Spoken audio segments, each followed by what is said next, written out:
O livro de Mateus capítulo 9, no verso 10, diz assim: E sucedeu que, estando ele em casa, à mesa, muitos publicanos e pecadores vieram e tomaram lugares com Jesus e seus discípulos.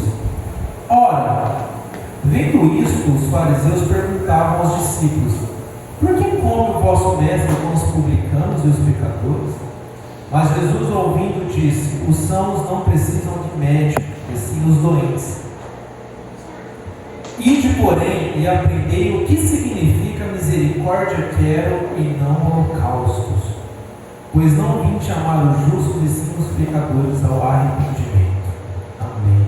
Essa palavra do Senhor, do próprio Jesus Cristo, acerca de se deparar com uma classe religiosa, uma classe bem conhecida, que ela vem desde o Antigo Testamento, onde o próprio Deus, através dos profetas, de onde nós vimos nos últimos cultos, que o próprio Deus, ele repreende essa classe. Essa classe que ela está disposta a fazer o holocausto, ela está disposta a cumprir os ritos religiosos judaicos, ela está disposta a matar um cordeirinho, mas ela não está disposta a se inclinar a ter um coração misericordioso de Jesus. Agora, o próprio Jesus vem em terra, corpo e alma, e ele afronta essa mesma classe, essa classe que ela é descendente até hoje de um grupo, de uma classe cristã, ainda religiosa, que toma banho, se troca, vai para uma igreja, canta, afina, lava, limpa, participa, dizima, serve, mas contudo com o coração religioso e não com o coração misericordioso. Por isso o tema ainda dessa noite é misericórdia do desconforto. Nós partilhamos no terceiro domingo, Pai, falando sobre esse tema, porque é um dos temas mais principais da Bíblia, acerca de nós entendermos o porquê nós estamos aqui. É um coração religioso, é um coração misericordioso versus um coração religioso que Jesus espera da gente. É esse tipo de orientações e esse tipo de ensino que o próprio Jesus ele vem trazendo nos seus 3 anos que ele esteve aqui na Terra. Eu acabei de dizer agora, poucos minutos atrás, se você se dedicar a ler os livros, os evangelhos, o livro de Mateus, o livro de João, o livro de Marcos, de Lucas, que trazem as falas de Jesus, e você se concentrar no que Jesus fala, você vai se deparar com vários formatos de mensagens e princípios, mas que elas estão resumindo em algo muito claro, que é você se importar com pessoas, você se esvaziar de si mesmo e você começar a inclinar, a olhar para o lado. É disso que Jesus vem falando, porque a misericórdia ela não combina com conforto. O espírito misericordioso, uma igreja misericordiosa, um cristão misericordioso, não tem como combinar com conforto, porque o maior ato de misericórdia, Rosemary, foi feito na cruz, e a própria cruz, ela não é um lugar de conforto. A cruz não é um lugar que você vai ficar legal, que você vai ter aceitação, é um lugar que as pessoas estão te aplaudindo. A cruz não é um lugar de um clima legal, de você estar sendo atendido com as suas demandas. A cruz é um lugar de servidão. A cruz é um lugar de morte. A cruz é você render os seus direitos, mesmo o seu direito da vida, em prol de muitos, em prol de resgate de muitos, que foi o que nós vimos nas últimas noites aqui. O que significa a cruz? Porque a glória do ser humano, ela está em Jesus. A nossa maior glória, o nosso maior bem, o nosso maior estado é estar em Jesus, porque o Jesus é vida. Jesus é o caminho, a verdade, a vida, e o que todas as escrituras vêm dizendo, desde Gênesis e Apocalipse, é isso, que nós somos criados para a glória de Deus, e que em algum momento o homem disse não, e que não tem problema essa decisão do homem, em dizer não para Deus, em decidir ele ser o dono da vida dele, e ele falar: Deus, eu não importa o que você diz, mas o fato que o homem nasceu para ser de Deus, sempre foi, sempre é e sempre será. Deus não se perde nos planos dele. Por isso que Jesus, ele é o cumprimento da vida. Jesus, ele representa a oportunidade de um homem viver o seu propósito para que ele foi criado, sempre, sem problemas, sem dificuldade. É só ele olhar para Jesus, ele se render, ele acreditar que Jesus é Deus, que ele morreu, ele ressuscitou dos mortos, e se você crer nisso, e ele é o seu Senhor, e ele é o seu dono, não porque ele é um tirano, mas é porque ele te criou, e você não tem a capacidade de ser autocriado, por isso você precisa desse dono. É questão de sobrevivência, é questão de você não saber o que é melhor para você. Por isso que você precisa de Deus, por isso que a glória do homem é Deus. Diverso da glória do mundo. A glória do mundo, Márcio, é um pouco diferente. O que o mundo prega sobre glória é baseado num espírito de aceitação, um espírito de ter as suas necessidades atendidas. O mundo, ele prega esse tipo de vantagem, porque o próprio mundo, assim como a Bíblia diz, o mundo jaz no maligno. Esse maligno, esse espírito maligno, um espírito diabólico, que realmente ele desejou isso. Ele pensou na mente dele que a glória de Deus não era suficiente, mas ele pensou em algum momento em ele ser glorificado, e por isso ele diz: me posicionarei no mais altos céus e serei semelhante ao Altíssimo. É um espírito de a minha necessidade, é o espírito das minhas demandas, é o espírito que transcende o mundo, é o espírito que está no mundo, o mundo que é o mundo egoísta, é o mundo do eu, é o mundo que eu posso ser atendido, aonde eu posso ser aceito, o que eu posso ter mais, eu posso ter mais, que ele transcende as portas da igreja e ele entra dentro da igreja, de uma forma avassaladora, aonde muitas vezes nós pensamos o que a igreja pode me proporcionar, o que eu posso ter de vantagem na igreja, o que a igreja pode dar para mim, como eu posso ser aceito, aonde eu não fui atendido, aonde as minhas demandas não estão sendo atendidas, por que a pessoa não vem falar comigo, por que as pessoas não fazem o que eu mando como líder, por que a igreja não olha para mim, não liga, não me visita, não me ajuda. Esse espírito pega, ele transcende, aonde eu tenho que ser atendido, eu não olho para as pessoas e eu começo a reclamar. Eu sempre estou com o espírito de reclamação, aquele espírito de que nunca está bom dentro das igrejas, aonde todos os nossos problemas, inclusive aqueles problemas no estômago, aquele problema aqui na lombar, problema no dedo, problema na cabeça, tudo já foi resolvido na cruz. E os piores ainda, os espirituais, também foi resolvido, porque Jesus foi lá enfrentar o inimigo 3 dias para você nem perceber, nem saber o que é esse tipo de confronto, estar longe de Jesus, estar longe de Deus, 3 dias no seio da terra, para que Ele possa realmente entregar a graça de você viver eternamente dele. E a gente não tem mais, muitas vezes, nesse tempo que foi profetizado, pois no fim dos tempos o amor de quase todos esfriará, que a gente não tem mais a capacidade de ver a graça de Deus, e a gente muitas vezes cai nesse vício da reclamação. Nunca está bom, nunca está bom. Nós cristãos nunca está bom. É uma coisa viciosa. E sabe qual que é a notícia disso? Nunca vai estar mesmo. Nesse tempo não é para estar bom, porque se aqui tivesse bom, aqui seriam os próprios céus, e Deus está prometendo algo que a sua mente é incapaz de imaginar, o seu ouvido nunca ouviu e os seus olhos nunca viram o que Deus está preparando para você. É algo inimaginável, e por isso que aqui não chega nem nos pés do que nós teremos ao lado de Jesus Cristo. E a notícia é, que eu falo para vocês, a boa ou a má notícia, depende de você quem interpretar, é que não vai melhorar, não é para ficar bom. E se for aos olhos físicos e fisiológicos, deve se piorar. O que Deus nos encoraja, o que Jesus nos encoraja é que a gente não esteja focado nisso daqui. Por isso a nossa reclamação ela pode intervir momentânea. Os nossos desconfortos, a dor, um dia ruim, uma semana que não foi tão legal, você não está bem, isso acontece mesmo. Nós somos seres humanos cheios de altos e baixos, e Deus entende disso ao ponto que Ele fala: fica tranquilo, há tempo para tudo, eu sei disso. Deus é um Deus que sabe disso, no tanto que Ele fala para o profeta Elias, um dos maiores profetas: profeta, calma, fica aí na caverna aí, ó. Fica, descansa um pouquinho, corvos, leva pão e água para Elias. Calma, Elias.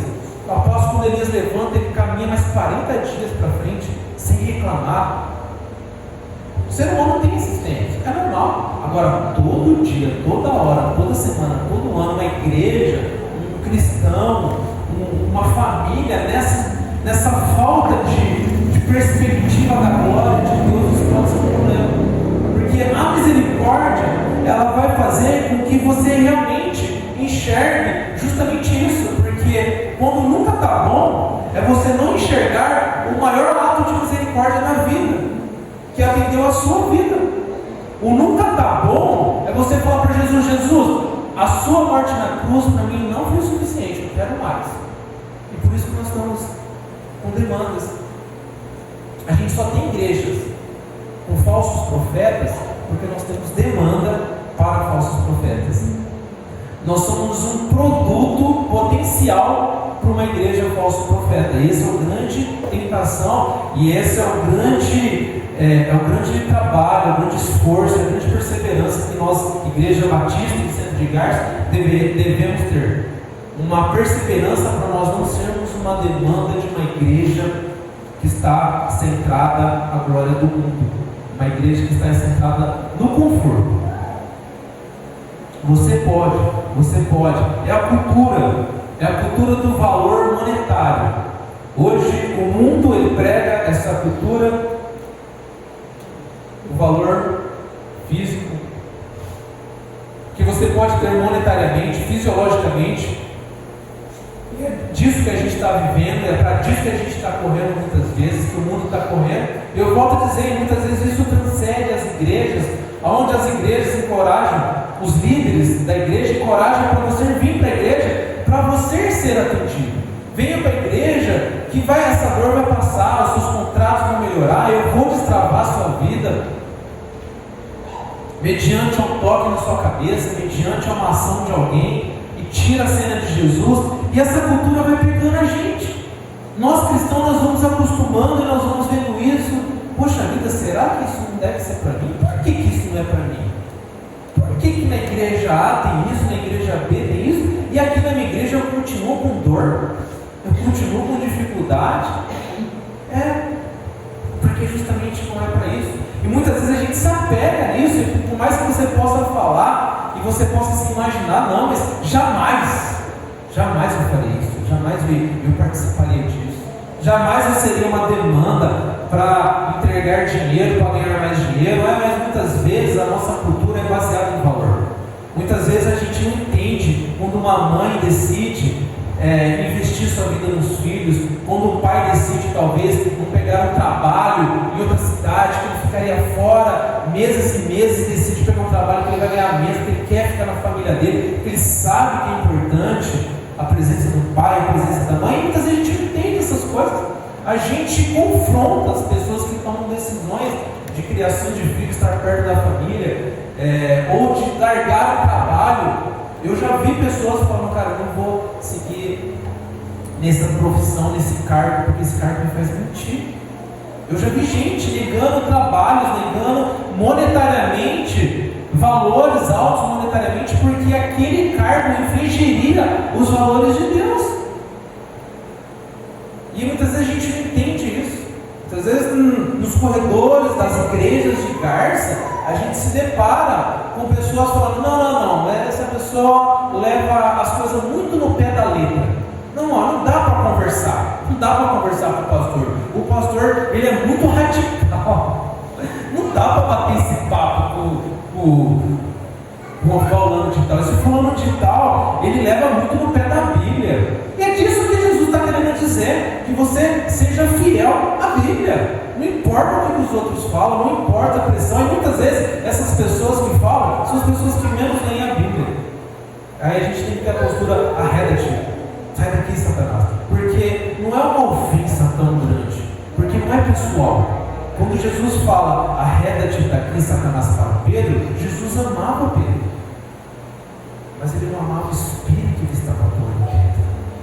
Por isso que a gente tem que ser firmes contra essa cultura, contra esse espírito que muitas vezes pega as nossas vidas, o espírito do valor. Poxa, mas o que eu posso perder se eu tomar essa decisão de ser fiel?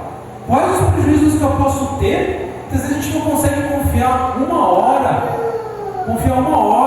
15 minutos de ler a Bíblia, porque eu tenho que produzir algo, eu tenho que ver algo, eu tenho que buscar algo. Eu não consigo me concentrar às vezes um dia por semana para estar na casa de Deus. Eu não consigo me concentrar 5 minutinhos um dia para debruçar na palavra de Deus, porque a gente está atrás de algo que não é a glória de Deus. Por isso, o que Jesus diz é: misericórdia eu quero e não holocaustos. Se o povo está disposto a passar uma faca no jugular do cordeiro, disposto a construir templos, disposto a fazer ministérios, ações, atividades, mas não está disposta a servir, é desse tipo de pessoa, é desse tipo de público que Jesus está tratando. O holocausto. Muita gente está disposta ao holocausto, mas pouco estão dispostos a sair do desconforto. Aliás, sair para o desconforto e a sair do conforto. Esse é o problema. Esse é um problema que Jesus quer tratar. Se você não se incomoda, se você não para pensar o quanto que as pessoas estão precisando da palavra de Deus, nós somos uma grande possibilidade, nós somos demanda para uma igreja de falso profeta. Você não tem na sua mente uma pessoa que você quer transformar a vida dela. Se você não se comove com um jovem que morre assim, a palavra de Deus, que engarça nas tantas repletas, do seu lado, da sua casa, é porque nós somos uma possível provável demanda de uma igreja de falsos profetas que vai massagear o seu ego. Por isso, nessa noite, nós vamos ver uma sequência de orientações que o próprio Jesus dá do real significado do que é misericórdia. A gente vai ver em sequências. Vocês vão perceber que é um ato após o outro ato, que Jesus sempre está falando da mesma coisa. E aqui a gente já vai dar essa sequência agora, no livro de Mateus, no próprio capítulo 9, se você tem uma Bíblia. Nós lemos o versículo 10, agora nós vamos ler o versículo 35. Você só vai um pouquinho para frente.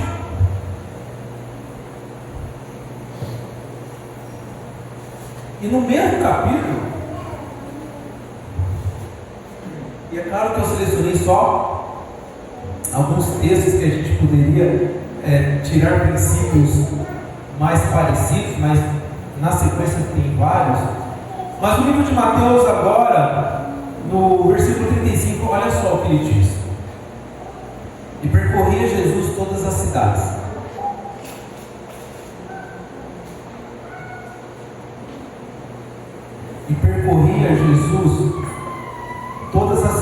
e povoados, ensinando nas sinagogas.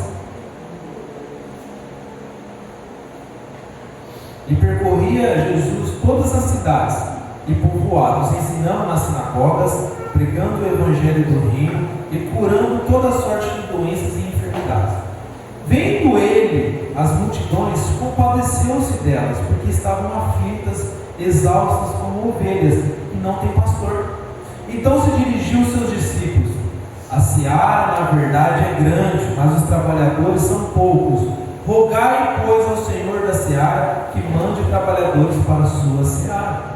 E a primeira lição que o próprio Jesus nos dá, na sequência, irmão Adelson, sobre esse assunto da misericórdia, do desconforto, é que a misericórdia, ela tem a ver com compadecer com pessoas. A misericórdia, ela é um resumo ela é, na verdade, se você trazer em outras palavras, compadecer com outras pessoas. Está bem claro aqui no versículo 36. Ele fala: vendo ele as multidões, compadeceu-se delas, porque estavam aflitas e exaustas como ovelhas sem pastor. E é disso que Jesus está querendo abrir os olhos dos discípulos. É disso a mensagem, os primeiros princípios que Jesus está plantando para a sua igreja, é sobre uma igreja que ela tem esse sentimento, compadecimento das pessoas, porque o próprio Jesus ele tem esse espírito. O próprio Jesus ele tem essa visão. O próprio Jesus ele é inclinado a isso, a olhar para você e se compadecer e morrer pelo Sassá, pela Gabi. Jesus, a essência dele é essa. Ele olha para a vida sem graça, uma vida desgraçada, uma vida sem a graça de Deus, sem a glória, sem a vida de um ser humano. Ele fala: eu morro por essa pessoa. Jesus ele se compadece de nós. Ele olha para o Wildner, dá trabalho para o pai, para a mãe, jogado no mundo, aos valores do mundo, sem querer saber de Deus. Ele olha para o jovem, ele fala: eu vou transformar esse jovem no meu filho, eu vou derramar o meu sangue por ele. E transforma no pastor. Aonde um amigo meu passa na rua, fala: Wildner, pastor? É porque o próprio Deus ele escolhe as coisas loucas desse mundo para confundir as sábias, e ele escolhe as fracas para confundir as fortes. E ele olha para você e ele te transforma no filho de Deus. Ele te transforma num pai de família, numa mãe de Deus, num funcionário de Deus, num irmão de Deus, porque ele se compadece das pessoas. E é disso que ele quer, que nós recebemos a graça de Deus e nós nos compadecemos das pessoas, que a gente vá atrás das pessoas, que a gente se importa com o vizinho da frente. Ele quer que você se importe pelas pessoas. Muitas vezes nas nossas falas, a gente traz uma raiz de ira, de amargura nas nossas conversas, de pessoas que não conhecem o Evangelho. É claro que aquela pessoa vai ser ruim. É claro que aquela pessoa vai ser maldosa. Porque ela sobra para ela. Agora, o que você faz para mudar a verdade daquela pessoa? O que você faz para mudar o caminho daquela pessoa? E Jesus ele espera que você se compadeça das pessoas. Assim como ele diz no versículo 36. Vendo ele as multidões, compadeceu-se delas, porque estavam aflitas e exaustas. E sabe de uma coisa, irmãos? O mundo está inteligente demais para parar para Deus. O mundo está cheio de jovens inteligentes demais. Muitas vezes as pessoas estão inteligentes demais. Elas estão cheias de recursos, elas estão cheias de coisas para fazer, elas são muito preparadas, elas são muito eficientes para parar para Deus. O que os jovens se acham é que eles são muito inteligentes demais para ouvir uma pregação retrógrada, para ir vir numa igreja com 20 pessoas. Os jovens de hoje estão inteligentes demais, preparados demais, com informações demais para abrir a Bíblia e entender quem é Deus. Eu estou falando porque eu já vivi isso. Eu já vivi isso, jovens dentro da igreja, do ciclo de vocês, não muito longe. Jovens que fizeram parte da vida de vocês, que a gente poderia impactar, ou pelo menos deveriam impactar, próximos da gente, que falaram: eu não preciso mais na igreja. Eu vou na igreja de domingo à noite, eu não preciso mais no Seba. Eu não preciso mais ir. Eu já vi jovens falando, para mim, eu já vi jovens falando: eu não preciso no Seba. Eu não preciso. Inteligente demais. Soberbos demais, orgulhosos demais, contudo, depressivos, ansiosos, exaustos, aflitos, tomando remédios, síndromes, pânico, ânsia, anda para lá e para cá, doido. Jovens de 20, 21 anos, doido, exausto, aflitos, depressivos. Contudo, nós estamos aqui sentados hoje. Talvez o seu sobrinho, o seu irmão, o seu neto, o seu filho, exaustos, aflitos. Sabe o que Jesus faz com essas pessoas? pessoas, se compadece. Ele morre. O que nós fazemos de fato por essas pessoas? Qual que é o tempo que você pega esse jovem e você passa e toma um café com ele? Vem cá, vamos conversar.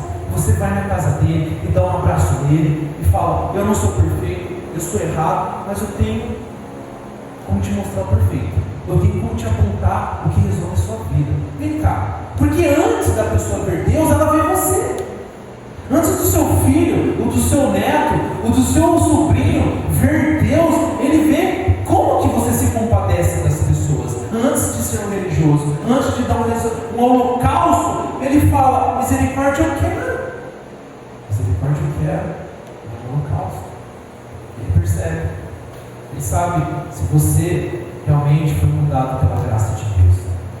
O seu irmão, o seu filho, o seu vizinho, ele sabe perceber se realmente há um impacto, não de perfeição, mas uma mudança, de uma visão diferente que todo mundo vê. Ah, o Tito é diferente. Ah, Clarice é diferente. Com todos os desafios, o Sassá tem, mas o Sassá se compadece das pessoas. As obras não são capazes, mas mostre as suas obras que eu mostrarei a minha fé. E a fé, ela deve vir com uma ação justamente de compadecimento, de misericórdia pelas pessoas. Muitas vezes a gente está anos sem investir na vida nem das pessoas que estão no nosso regaço. Bateu o papo. E aí, filho? E aí, neto? E aí, irmão? E aí, vizinho? O que está pegando? Às vezes é só ouvidos para as pessoas falar. Às vezes o que as pessoas querem é falar, porque elas estão aflitas, elas estão exaustas. Muitas vezes o que nós fazemos é investir no que vai deixar as pessoas mais exaustas. Andando pelas cidades, andando pelos povoados, o que muitas vezes é o que a gente quer, é o que a gente mais vê. Não que seja errado isso, mas só isso não resolve. São pais, são líderes, são pessoas influentes que só fazem com que as pessoas, com que as crianças e os jovens, eles devem se preparar para o mundo, se preparar para serem bons profissionais, se prepararem para produzirem recursos, atividades, como eles acumularem mais, como eles poderem ter mais, como eles puderem fazer, terem coisas para eles gastarem com seus desejos, ao passo que só isso não resolve esse tema. Nós precisamos ajudar os nossos filhos, os nossos netos, ao investimento espiritual, porque o que nós corremos risco é os nossos filhos serem belos ricos, com belas casas, uma bela BMW, contudo sem vontade de viver. O nosso risco é de a gente estar criando demandas de jovens inteligentes demais, ricos demais, com carro belo demais, contudo gastando um belo dinheiro com psicólogo.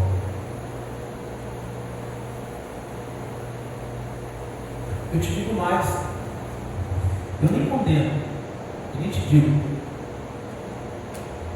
que você não deva procurar um apoio psicológico, mas contudo, tudo isso, toda ansiedade, toda depressão, toda síndrome, toda aflição, toda exaustão, sabe o que ela significa? Sabe o que ela faz? Ela glorifica a Deus.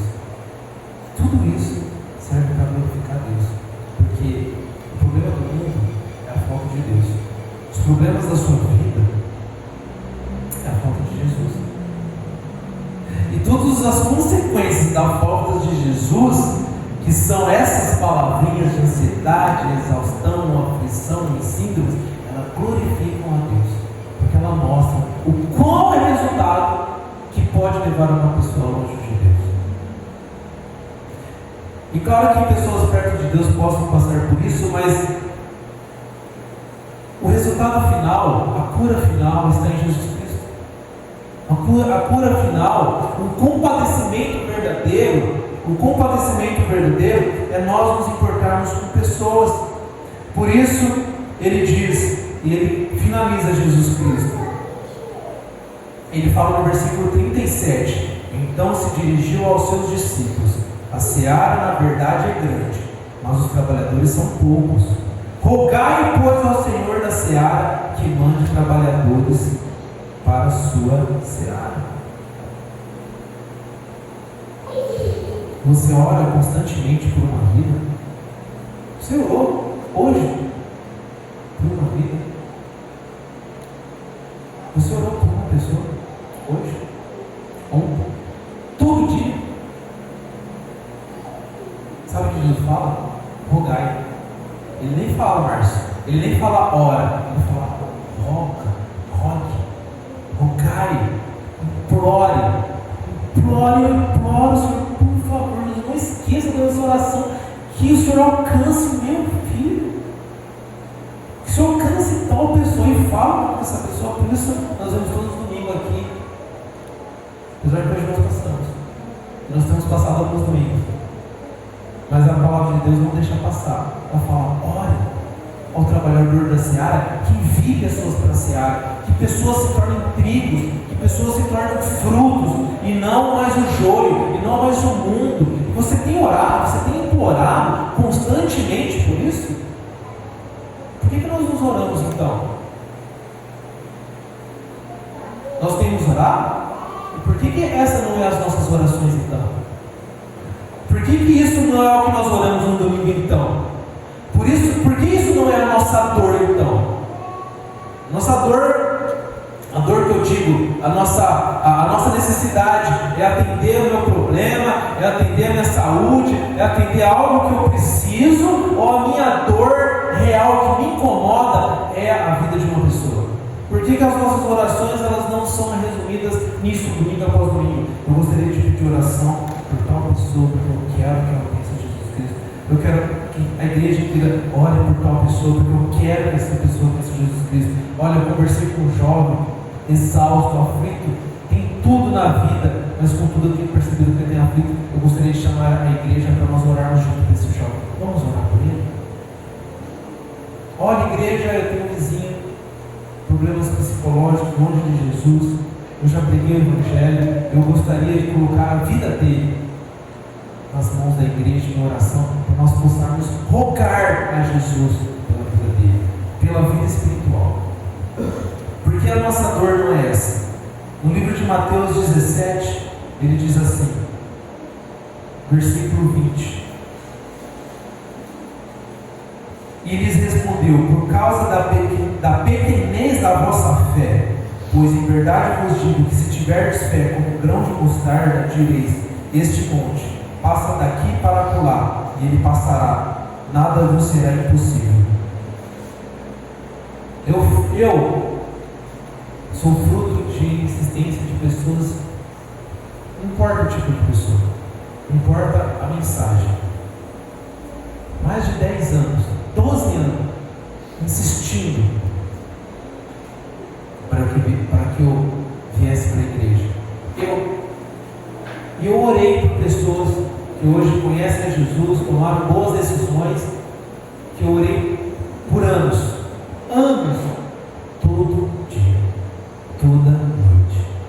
Qual é o seu nome da sua oração que você faz toda noite antes de dormir? Deus, eu vou dormir, mas eu quero rogar de novo esse nome para o Senhor. Toda noite, eu orei por meu pai, pela minha mãe, pela minha irmã, pelo Deus, pela Gigi, pelo Estevam, pela Gabi. E toda noite eu oro por eles, e por toda a igreja. Essas pessoas que estão próximas a mim. Toda noite. Hoje a minha irmã está aqui.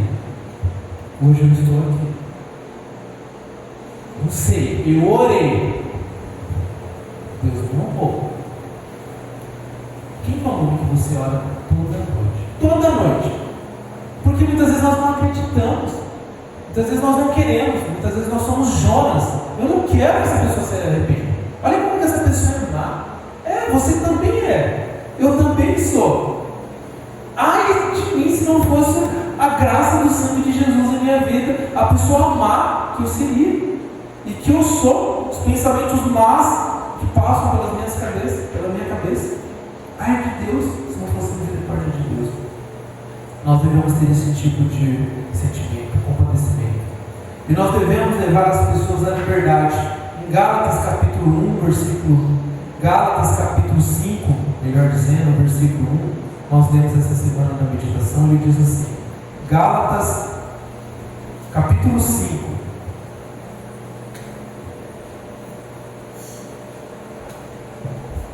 No versículo 1 ele diz assim: para a liberdade foi que Cristo nos libertou. Permanecei, pois, firmes e não vos submeteis de novo ao jugo da escravidão.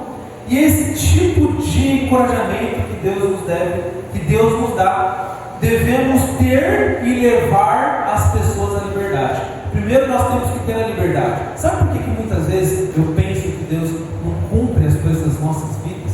Sabe por que talvez Deus ainda não responde aquela oração que a gente acabou de falar, que a gente faz toda noite, se nós fazemos, se você faz, que bom que você faz isso.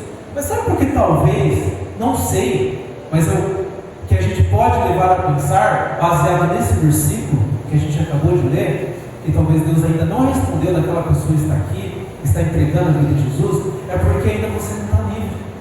Deus está num processo ainda de te libertar. Ainda Deus ele precisa te libertar primeiro, para depois libertar o outro. Olha só, sabe quando você fala, poxa, minha esposa é assado, meu marido é assim, esse marido não muda, olha só, não vai para a igreja, eu queria tanto que ele fosse assim, eu queria tanto que meu marido fosse assado, eu queria tanto que meu filho fosse assim, eu queria tanto que meu pastor não falasse isso, eu queria que meu pastor falasse outra coisa. Sabe quando você está assim? Porque você não está livre na graça de Deus. Você ainda não está com a esperança e a confiança que as pessoas elas possam mudar à luz da graça de Deus. Mas vocês ainda, ou nós ainda, ou eu ainda, espero que as pessoas façam o que eu quero e eu não faço o que Deus quer, que é confiar em Deus. E Deus ainda não mudou sua esposa, não mudou seu filho, e não mudou ainda o seu irmão, porque você ainda não está livre.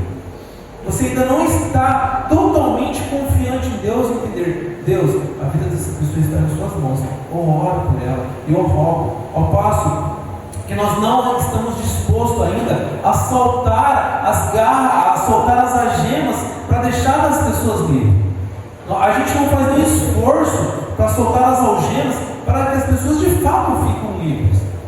Porque o que a gente quer é que as pessoas façam o que eu quero. Agora, o que você faz para ajudar para que as pessoas sejam livres? Para que as pessoas cresçam em Jesus?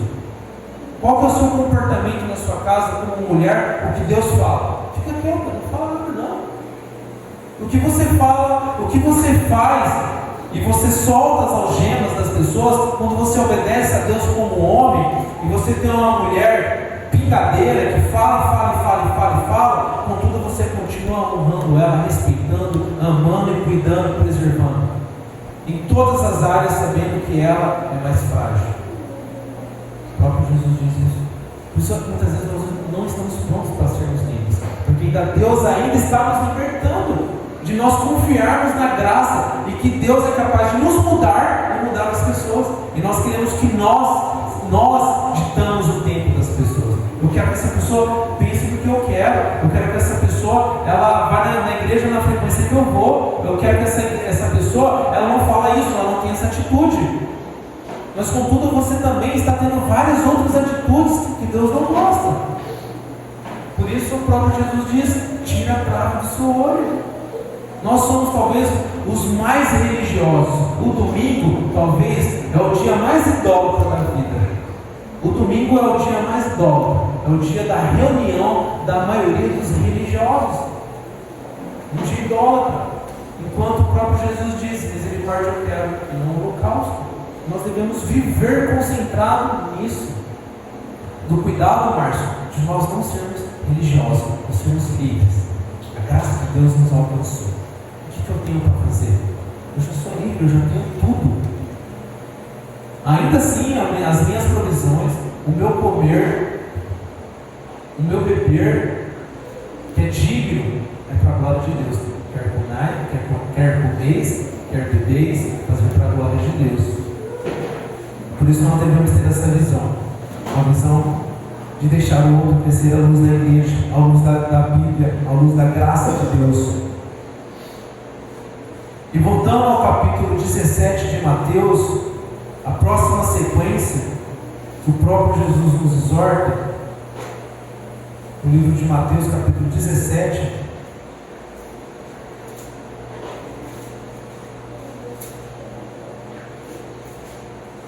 Mateus 17, versículo 24, ele diz assim: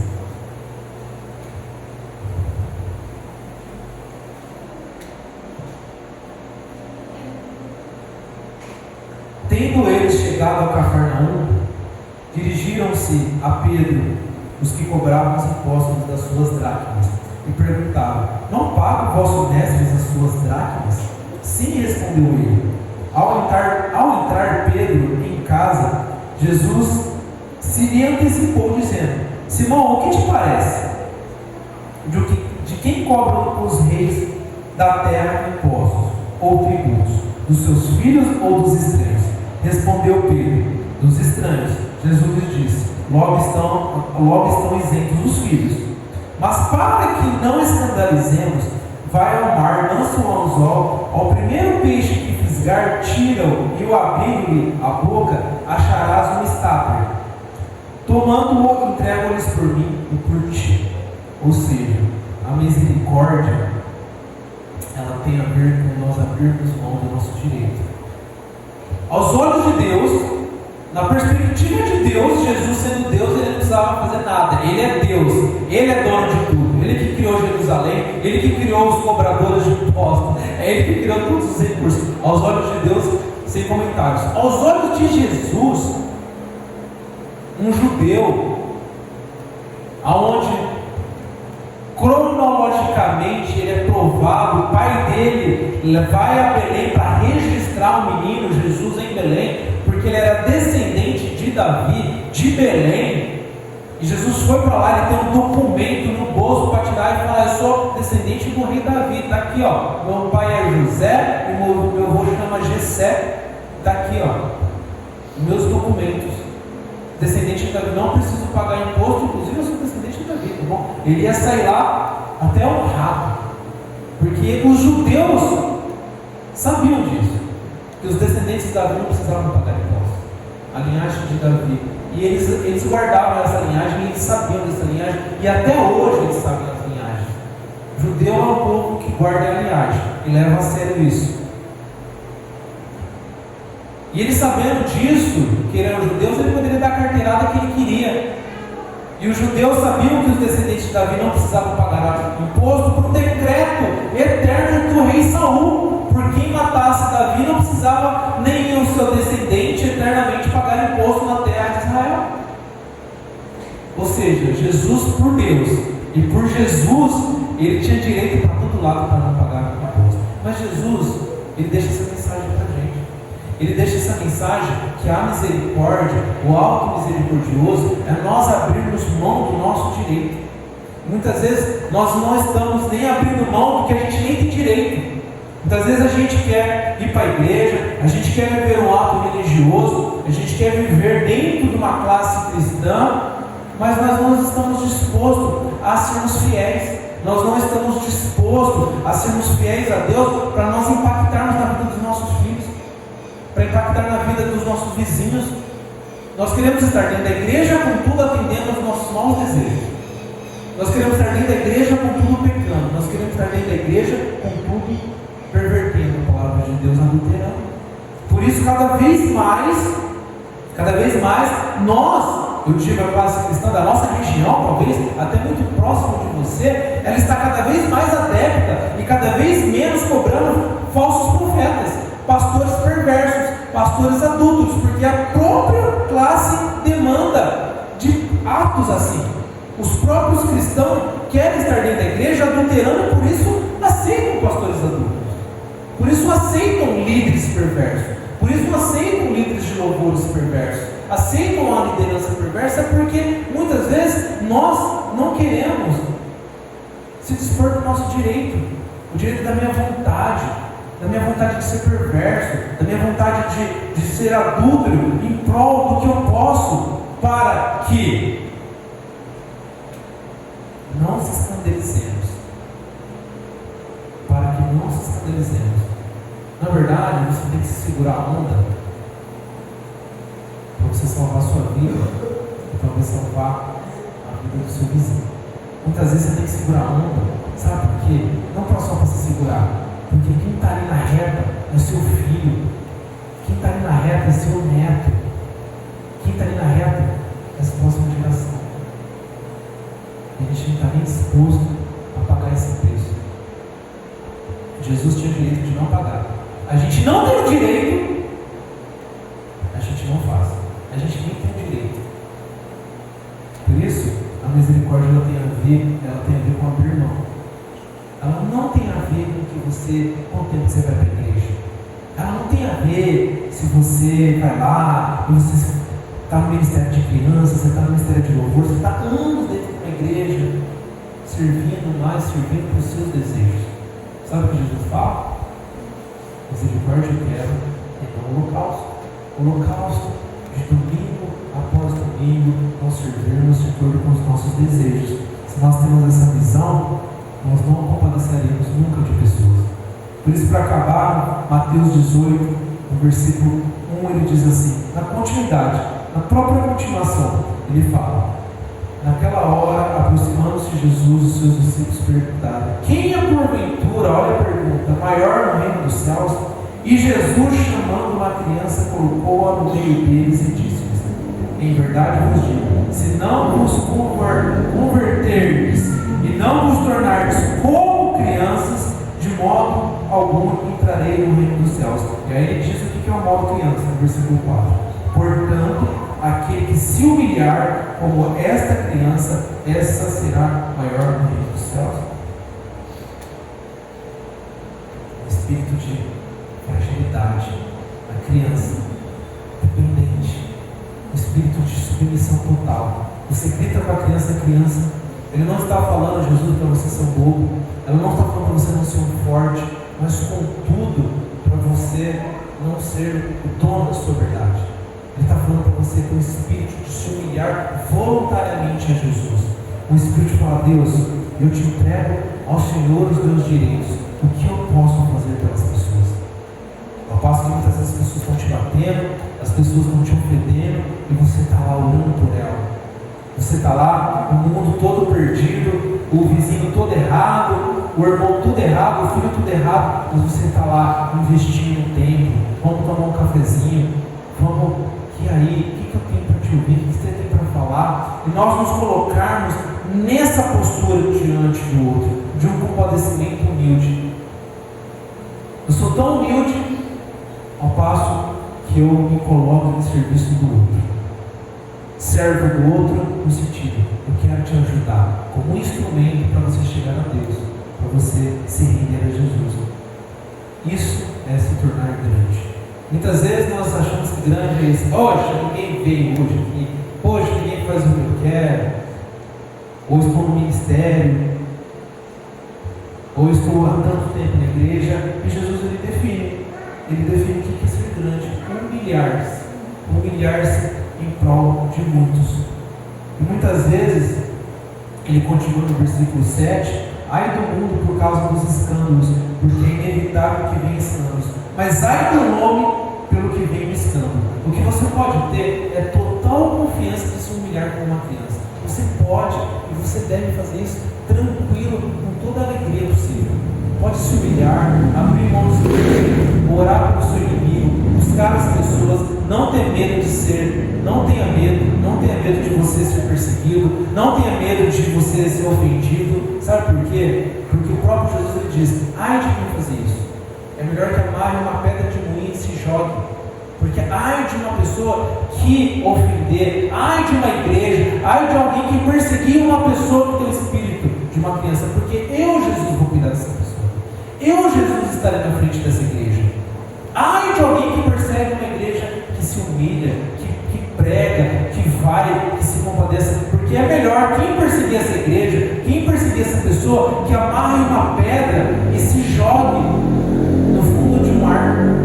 Porque ai do mundo dos escândalos. Jesus ele já decretou. Aí ele fala: mas ai de quem vem os escândalos.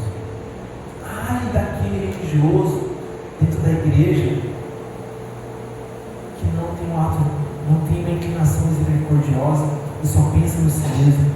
Ai daquela pessoa que só pensa no que ela quer, no que ela pode ter, nos seus maus desejos. Ai, Jesus fala: ai dessa pessoa. Que nós não sejamos essas pessoas. Que nós não sejamos uma pessoa que Jesus fala: ai de tal fulano, ai dessa pessoa. Porque quanto ao pecado, Jesus dá o arrependimento. Mas quando o espírito perverso, soberbo, religioso, que não está na graça de Deus, não tem o que fazer. A religião, ela pode ser tão ruim, que ela anestesia em volta de nós termos uma falsa sensação de segurança. Isso nós nos depositamos em atos religiosos. Mas o que Jesus, ele diz, o que ele quer é misericórdia, eu quero, e não holocausto. Eu quero um espírito de compadecimento. Eu quero uma igreja que se importe com pessoas. Eu quero um filho que seja como eu, como Cristo, a imagem e semelhança de Deus. Uma pessoa que esteja disposta a ir para a cruz pelo outro. Às vezes, é nem de cruz que ele está falando. Às vezes ele está falando de você pagar o cafezinho. Às vezes ele está falando de 10 minutos você investir na vida do seu neto, do seu filho, do seu vizinho, do seu irmão. Que nós possamos ser assim, para a graça e glória de Deus e para o nosso bem também, porque nós estaremos fazendo o nosso propósito. Amém? Que assim seja em nossas vidas, na vida de cada um que está aqui nessa noite e decidiu estar aqui aprendendo da palavra de Deus. Vamos pedir ao nosso Senhor esse direcionamento? Glória a Deus.